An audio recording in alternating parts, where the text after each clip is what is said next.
홈페이지에 올린 공지문입니다. 정부 지시에 따라 이번 사안을 정보 노출이 아닌 유출로 표현을 수정했습니다. 또 카드번호나 계좌번호 같은 결제 정보는 유출되지 않았다는 점도 여러 차례 강조했습니다. 다만 정확한 유출 범위와 피해 규모는 민관 합동조사가 끝나야 확인할 수 있는데 조사 결과는 내년에나 나올 것이라는 전망이 나오고 있습니다. 앞서 SK텔레콤과 KT의 보안 사고를 보면 조사에만 최소 3개월이 넘게 걸렸기에 이번 쿠팡 사건은 올해를 훌쩍 넘길 것이라는 예측입니다. 3,370만 명이 유출된 정보의 규모가 방대하고 공동현관 비번 등 유출 정보도 다양하기 때문입니다. 공동현관 비밀번호 유출됐잖아요. 예, 일부 포함된 것으로 알고 있습니다. 근데 왜 통지문에는 그 내용이 안 써 있습니까? 공동현관 비밀번호가 일단은 모두 항상 그게 들어있는 것은 아니고요. 박대준 대표는 먼저 유출 내용을 확정하고 재발 방지 대책을 수립한 뒤 피해에 대한 방안을 수행할 수 있다고 밝혀 피해자 보상은 한참 더 미뤄질 것으로 보입니다. 과징금의 피해자 보상, 여기에 집단 소송 비용까지 더해지면 이번 유출 사고의 비용 부담은 천문학적 수준에 이를 가능성이 큽니다. 다른 플랫폼 업체들도 보안 강화를 서두르고 있습니다. 카카오와 토스는 최근 실제 사고 시나리오를 기반으로 한 대처에 나섰고 네이버도 쇼핑 부문에 보안 전담 인력을 배치하며 혹시 모를 사고에 대처하고 있습니다.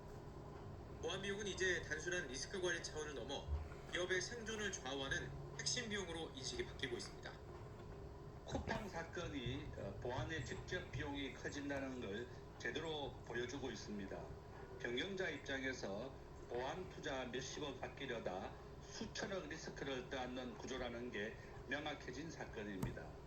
쿠팡에 이어 G마켓과 LG U+에서도 소규모 보안 사고가 발생한 데다 징벌적 손해배상제도 강화 목소리까지 커지면서 업계의 긴장감은 더욱 커지고 있습니다. YTN 오동권입니다. 새벽 배송 금지 반대 국회 청원에 대한 동의가 5만 명을 넘어서면서 국회 소관 상임위원회에 자동 회부될 전망입니다. 국회 전자청원 시스템에 따르면 지난달 13일 개시된 해당 청원은 어제 오후 3시 기준 5만 4천 명이 넘게 찬성해 상임위 회부 요건을 충족했습니다. 청원인은 자신의 맞벌이 주부라고 밝히며 새벽 배송은 맞벌이 부모에게 일상을 지탱하는 필수 수단이라고 호소했습니다.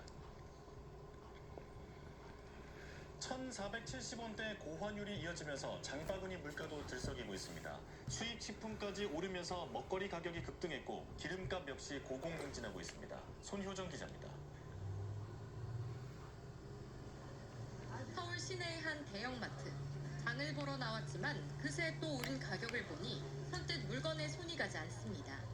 2배 이상 오른 것 같아요.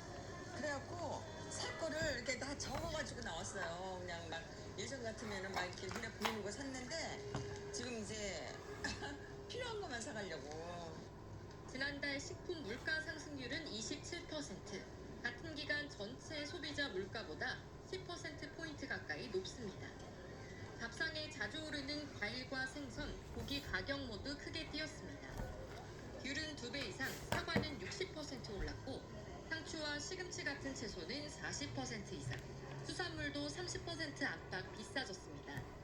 가파른 물가 상승에 더해 최근 원달러 환율도 오르면서 고기와 과일, 유제품 등 다양한 수입 식품 가격마저 급등했습니다. 국산 소고기가 9.3% 오른 사이 수입산 소고기는 40.8%, 4배 넘게 비싸진 것으로 조사됐습니다. 수입산 더 비싸. 50% 세일하면 보통 10만 원짜리 5만 원밖에 안 한다는 거야, 한우 같은 거. 먹거리뿐 아니라 수입 원재료 가격까지 오르면서 환율 상승 영향이 가공식품과 외식 물가 오름세로 이어질 거란 우려도 나옵니다. 식품회사에서 나오는 그 식품들도 그 재료를 수입하는 경우가 많기 때문에 가격 압박을 굉장히 받기 때문에 식품 가격을 또 올리지 않을까 뭐 그것도 걱정입니다. 기름값 역시 고환율의 직격탄을 맞았습니다. 석유류 소비자 물가는 2022년 우크라이나 전쟁 여파로 20% 넘게 급등한 뒤 2년 연속 하락하다가 3년 만에 상승세로 돌아섰습니다. 정부는 물가 부담을 낮추기 위해 유류세 한시 인하 조치를 새해에도 추가 연장하는 방안을 검토하고 있습니다. YTN 손유정입니다. 국내 대기업 10곳 가운데 6곳은 내년 투자 계획을 아직 세우지 못하거나 계획이 없는 것으로 조사됐습니다.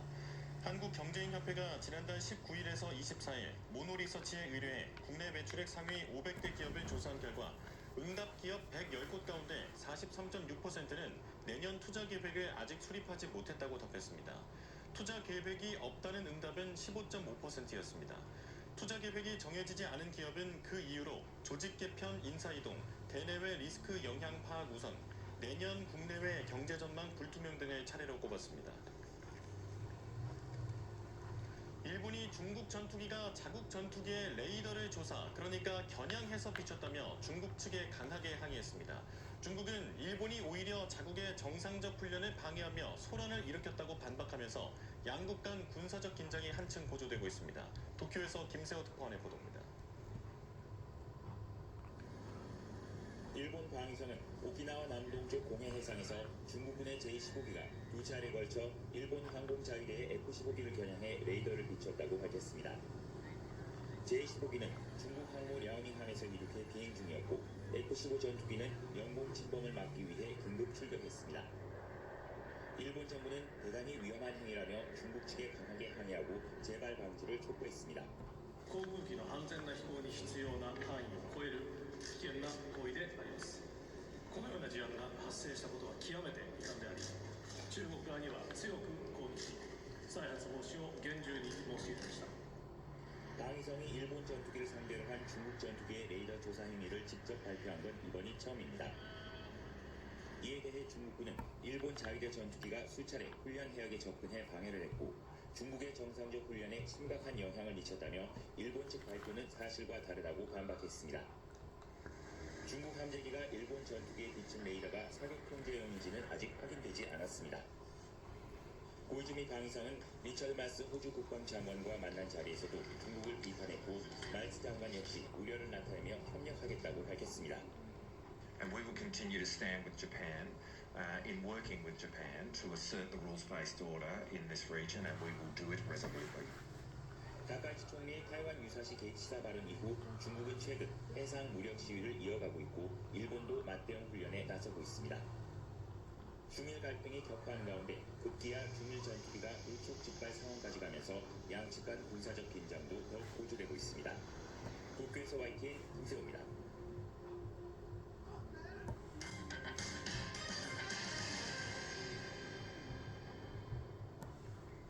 배우 조진웅 씨가 과거 범행 일부를 인정하며 은퇴를 선언했지만 방송가 후폭풍은 여전합니다.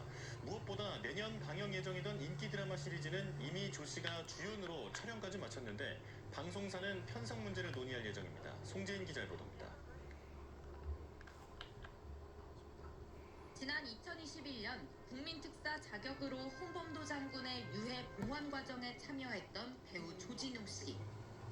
그 여정을 담았던 KBS 다큐멘터리는 조 씨의 과거 범행 논란이 불거진 뒤 비공개로 처리됐습니다.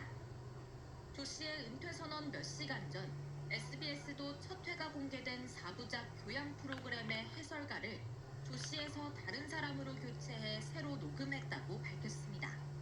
하지만 내년 방영 예정이던 차기작 시그널 시즌2의 경우 조 씨가 주연 배우인 만큼 이런 식으로 출연분만 편집해 트는 게 사실상 불가능합니다. 이미 촬영은 끝났고 유통 문제까지 고려하면 공개 시점, 방식만 일부 바꾸는 것도 간단하지 않습니다. 인기 드라마 촬영을 마친 상태에서 주연 배우가 논란으로 은퇴한 이례적 상황에 TVN 관계자는 관련 논의를 할 예정이고 정해지는 게 있으면 전하겠다고만 알렸습니다. 온라인에서는 조 씨의 은퇴를 계기로 소년범을 둘러싼 토론도 벌어지고 있습니다.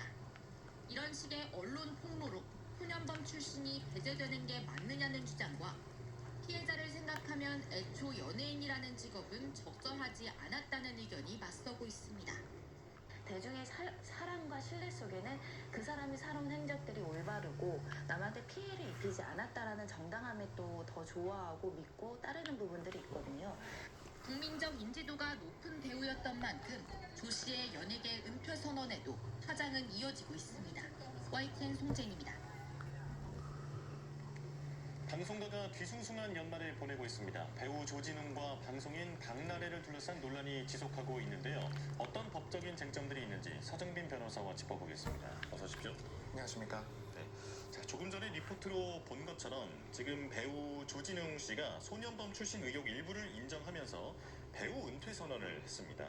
일단은 그 계약 관련된 문제부터 좀 짚어보겠습니다. 매년 작품 방영도 불투명해졌고 그리고 지금 현재 활동하고 있는 것도 모두 중단하겠다라고 밝혔는데 이런 그 경제적 관련 책임은 모두 조진웅 씨가 지게 되는 겁니까? 사실 그 부분은 조금 따로 살펴봐야 될 문제라고 보여집니다. 우선 지금 배우 활동을 은퇴 선언을 하면서 이 도의적인 책임에 대해서는 오롯이 본인이 책임을 지겠다라는 입장을 밝혔습니다. 이제 거기다가 추가적으로 문제가 되는 것들은 결국 앞으로 방영이 예정되어 있는 이런 출연장 문제라든가 혹은 소속사와의 그런 문제가 남아있긴 합니다. 그래서 이 부분까지 이제 계약상 혹은 법적인 그런 책임을 지게 될지는 결국 이 계약사나 계약을 하는 이 소속사나 혹은 이 방송과 관련된 이 방송사의 입장이 어떻게 정해지냐에 따라서 조금 달라질 것으로 보이고 보다 구체적으로는 이 사건이 각각의 그 계약을 위반한 사안으로 볼 수가 있는지 특히나 과거에 있었던 일 그것도 이 성인으로서 저지른 범죄 전력이 문제되었다기보다는 이 미성년자 당시에 이 소년범으로서 처분을 받은 해당 건들이 문제가 되는 사항이기 때문에 여기서 이제 의무 위반을 과연 인정을 할 수 있을지 없을지가 중요한 관건으로 보여집니다. 예. 지금 한 언론사에 의해서 조진웅 씨의 과거가 이렇게 드러나면서 이런 문제가 발생한 건데 사실 조진웅 씨가 이 이미지 손상을 그 지금 당장 일으킨 건 아닌 게 또 맞는 얘기잖아요. 그렇다 보니까 지금 계약서 같은 곳에 소년범 고지 의무가 있었느냐 이런 부분이 쟁점이 될 것 같은데 어떻게 보십니까?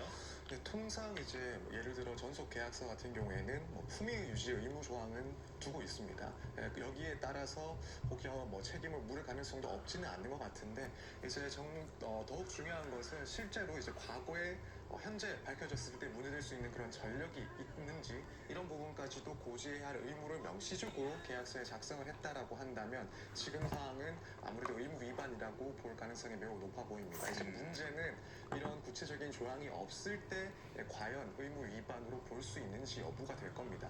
이 기획사나 소속사 혹은 기타 방송 관계에 관련된 그런 입장에서 봤을 때는 결국 가장 중요한 이 배우로서의 가치 중에 하나가 이미지라는 것이고 또 워낙 조진웅 씨 같은 경우에는 성실하고 또 정의로운 그런 이미지가 강했기 때문에 이런 점을 고려하면은 이 과거에 소년범으로 처분받은 것을 숨긴 것은 혹은 알리지 않은 것은 의무 위반이다라고 주장할 가능성도 없지는 않습니다. 예. 다만 그럼에도 불구하고 실제로 이제 그 사건이 발생한 것은 워낙 오래전 일이기도 하고 또 한편으로는 이 소년범이라는 특징 때문에 이 점을 법적으로 혹은 계약상 고지를 해야 할 의무가 인정되기는 쉬운 일은 아닌 것으로 보입니다. 따라서 일단 구체적인 계약서 내용도 살펴봐야 되고 또 이 계약 내용을 따져봐야 되긴 하지만 실제로 법적인 그런 계약상의 책임을 묻기에는 어려운 지점이 분명히 존재한다 이렇게 보여집니다. 예.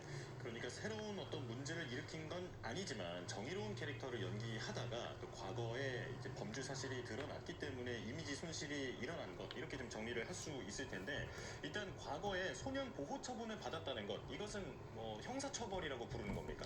형사처벌과는 성격을 완전히 달리합니다. 일단 성인이 형사 재판을 통해서 받는 것은 형벌이라고 하는 것이고 당연히 이제 전과 기록이 남게 됩니다. 하지만 이 소년법상 소년범에게 책임을 지우는 이 처분은 이 소년 보호 처분이라고 하고 이것은 어디까지나 소년에 대한 교화를 목적으로 하는 것이고 형벌에 해당하지 않습니다. 이 내용은 소년법 규정을 조금 보더라도 충분히 파악을 할 수가 있는데 이 소년에 대한 보호 처분은 이 소년의 장래 신상에 어떠한 영향도 미치지 않도록 한다라고 규정을 하고 있습니다. 그렇기 때문에 이런 점을 보더라도 형벌과는 아예 성격이 다른 그런 처분이다라고 보시면 될 것 같습니다. 예. 지금 그래픽에도 나온 것처럼 보호 처분은 그 소년의 장래 신상에 어떠한 영향도 미치지 아니한다. 이게 취지이기 때문에 지금 오히려 그 어두운 과거를 딛고 배우로서 성공한 조진웅 씨가 오히려 칭찬을 받아야 한다라고 하는 그런 주장도 있거든요. 이건 어떻게 보십니까? 또 말씀하신 것처럼 다양한 이야기들이 나오고 있고 또 한편으로는 이 소년범의 취지라든가 혹은 조진웅 씨의 입장을 어느 정도 이해하는 듯한 그런 의견들도 많이 나오고 있는 상황입니다. 그래서 응당히 법적인 제재를 받은 소년이 결국에는 노력 끝에 인정을 받게 된 것은 오히려 칭찬을 해야 될